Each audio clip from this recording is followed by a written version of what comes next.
Il est commode de se représenter l'esprit de l'homme comme un coffret à idées, duquel il tire l'idée dont il a besoin, et souvent une autre aussi avec, et un paquet d'autres, toutes mêlées et embrouillées, ou un chapelet d'autres qui s'entresuivent selon les liens de l'habitude. Comme le paysan à qui on parle politique, aussitôt il vous répond culture, et un soldat, blessure, et un officier, annuaire et avancement. Ces développements plaisent, et peut-être est-il bon de commencer par là. C'est une première esquisse des choses de l'esprit, choses qui intéressent au plus haut degré n'importe quel homme, mais qui sont aussi fort difficiles. Qu'est-ce qu'une montre à côté, ou un tourne-broche? Il suffit d'y regarder une bonne fois pour voir ce que c'est. De là, nous sommes disposés à dessiner l'homme aussi comme une mécanique à rouage, et ses idées comme des parties ou roues ou éléments qu'un jeu mécanique ferait tourner, pousser, tirer, de façon qu'un homme aurait en réserve des idées prêtes et toutes montées. Et certainement, le fou ressemble assez à ces mécaniques qui jouent plusieurs airs, et auxquels il manque 2 ou 3 notes, toujours les mêmes. Cela me rappelle un merle captif, que je n'ai jamais vu, mais que j'ai entendu souvent. Il commence l'air connu. J'ai du bon tabac. Mais il ne va jamais au-delà de la 5e note, et revient à son joyeux chant. Cet exemple n'est pas mauvais, et, par un détour, me garde de trop penser en mécanicien, car le libre chant du merle n'est point quelque chose que l'on puisse fixer et imiter.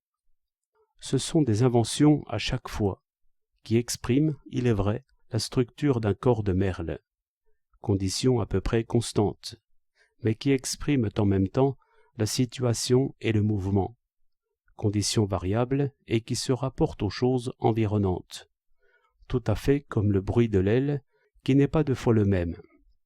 Et le joyeux sifflet traduit encore bien mieux les différences, selon que l'oiseau vient de manger ou de boire, ou se pose, ou sautille, ou s'élance pour une longue traversée.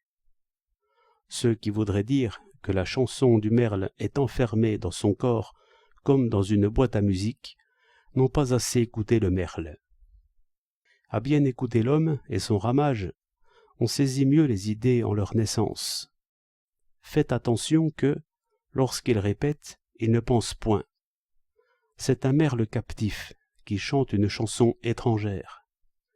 Et quand il irait au-delà de la 5e note, il finit par en manquer une, comme on voit aux conversations, les vieux merles de diplomatie tourner toujours dans leur bec la même chanson. Cet homme n'est pas sot, il est aussi loin d'erreur que de vérité. Il ne pense point du tout.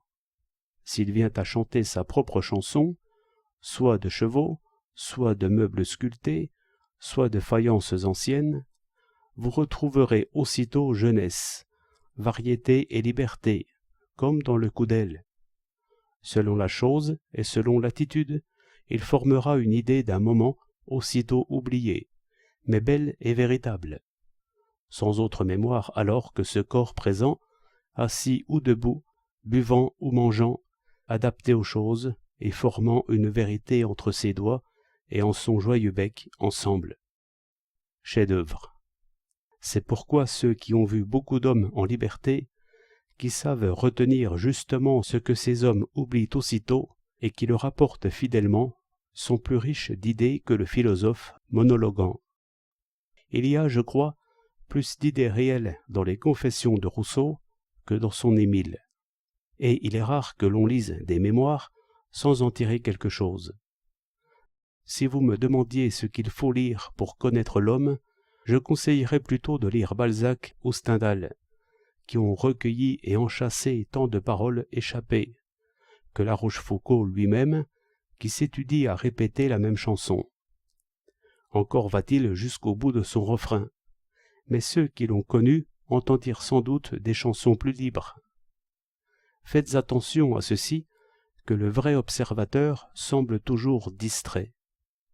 C'est qu'il guette l'imprévisible chant du merle.